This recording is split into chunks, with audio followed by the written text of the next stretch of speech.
अस्सलाम वालेकुम, welcome to expert academy. Last time हमने टाइप्स ऑफ मॉलिक्यूल को डिस्कस किया था, जिसका लिंक आपको डिस्क्रिप्शन में मिल जाएगा।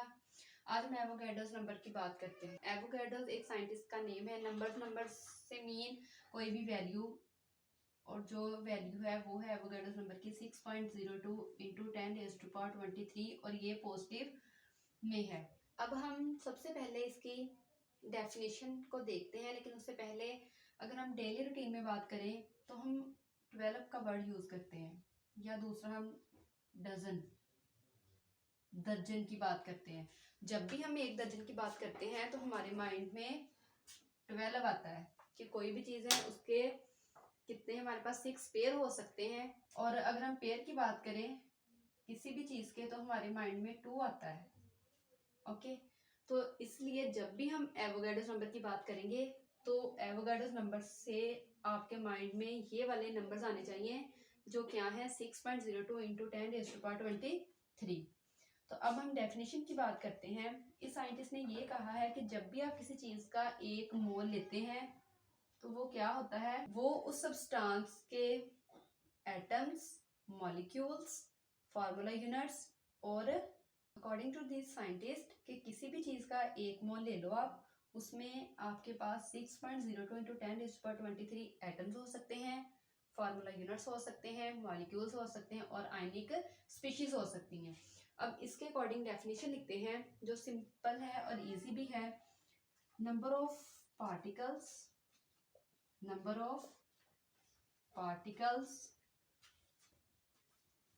इन 1 मोल ऑफ सब्सटेंस, कि किसी भी सब्सटेंस जिसको आप 1 मोल लें उसमें जितने जो नंबर ऑफ पार्टिकल्स होंगे वो क्या होंगे, हमारे पास एवोगैड्रोस नंबर होंगे और उनकी वैल्यूज क्या है 6.02 इंटू 10⁻23। अब यहाँ पे मैंने वर्ड पार्टिकल यूज किया है। जब भी पार्टिकल का वर्ड आएगा, ये एज जनरल है, हमने पार्टिकल लिखा है, लेकिन यहाँ पे आपके माइंड में 4 चीजें आनी चाहिए: atom, ions, molecules, last one is formula units. जब भी पार्टिकल का वर्ड आए, पार्टिकल में एटम भी हो सकते हैं, आयंस भी हो सकते हैं, मॉलिक्यूल्स भी हो सकते हैं एंड फार्मूला यूनिट भी हो सकते हैं। ओके, अब हम इसकी रिप्रेजेंटेशन देखते हैं कि इसको जो एवोगैड्रोस नंबर है उनको हम रिप्रेजेंट कैसे करते हैं। उसके लिए हम कैपिटल एन और कैपिटल ए का इस्तेमाल करते हैं, लेकिन जो कैपिटल ए है वो यहाँ इसके साइड पे लिखते हैं।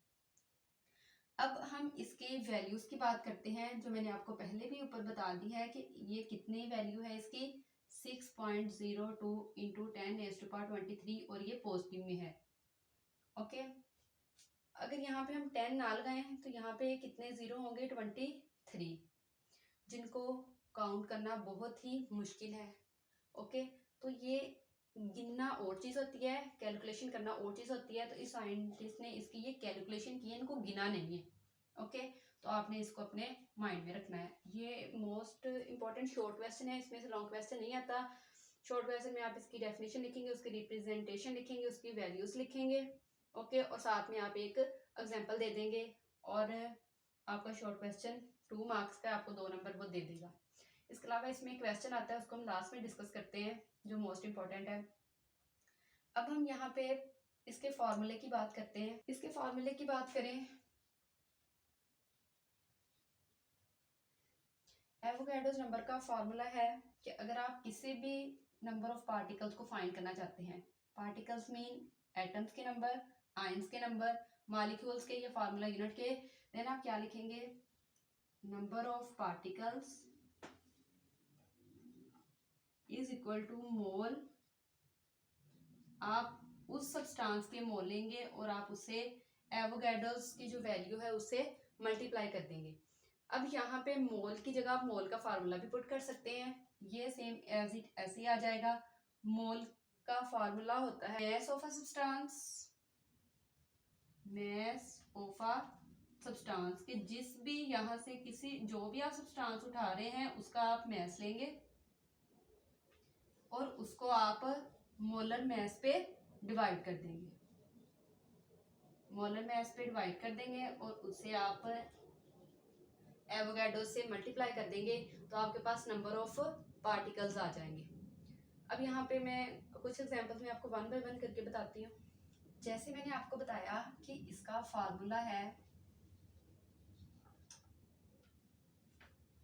मोल इनटू एवोगाड्रोस नंबर। मोल की यहाँ पे मैंने फार्मूला यहाँ पे पुट किया, क्या किया, mass of a substance over molar mass into Na। तो अब यहाँ पे मैंने बात की थी नंबर ऑफ पार्टिकल्स की, कि जो नंबर ऑफ पार्टिकल्स हैं वो किसके इक्वल होंगे, मोल्स को जब हम एवोगाड्रोस की वैल्यू से मल्टीप्लाई कर देंगे तो हमारे पास नंबर ऑफ पार्टिकल्स आ जाएंगे। अब मैंने कहा था कि पार्टिकल्स में आपके पास 4 चीजें होनी चाहिए। तो सबसे पहले अगर मैं यहाँ पे पार्टिकल की जगह लिखूं कि मैं number of atoms find out करना चाहती हूँ, देन इस फार्मूले में क्या चेंजेस आएंगी, तो यहाँ पे आ जाएगा mass of atom over atomic mass into Avogadro's. तो आपके पास नंबर ऑफ एटम्स आ जाएंगे। अगर यहाँ पे मैं मॉलिक्यूल्स की बात करूं, मॉलिक्यूलर कंपाउंड, और इसको आप डिवाइड कर देंगे मॉलिक्यूलर मास पे, और इसे आप एवोगाड्रोस नंबर से मल्टीप्लाई कर देंगे तो आपके पास जो मॉलिक्यूल्स हैं वो आपके पास फाइंड आउट हो जाएंगे। अब हम फार्मूला यूनिट की बात करें तो इसमें आएगा formula unit mass of ionic compound. आपको पता है कि जो फार्मूला यूनिट होता है, हमने प्रीवियस लेक्चर में पढ़ा था कि ये आयनिक कंपाउंड के लिए इस्तेमाल होता है, और इसको हम डिवाइड कर देंगे फार्मूला मास से और मल्टीप्लाई कर देंगे एवोगाड्रोस नंबर से, तो हमारे पास नंबर ऑफ फार्मूला यूनिट जो सब्सटेंस में होंगे हमें पता चल जाएंगे। अब लास्ट पे रह गए हमारे पास आयंस, तो मैं यहाँ पे लिख देती हूँ। आयंस के लिए आप क्या करेंगे, आपके पास होने चाहिए मास होना चाहिए किसका, आयनिक स्पीशीज का, और उसको आप डिवाइड करेंगे मास ऑफ आयनिक कंपाउंड पे, मास ऑफ आयनिक कंपाउंड पे, और आप उसको मल्टीप्लाई कर देंगे एवोगाड्रोस नंबर पे, तो आपके पास आ जाएगा आयंस का फार्मूला। हमने नंबर ऑफ पार्टिकल्स की बात की थी यहाँ पे, जिसका फार्मूला ये था, तो वहां से हमने आयंस का फार्मूला भी ड्राइव कर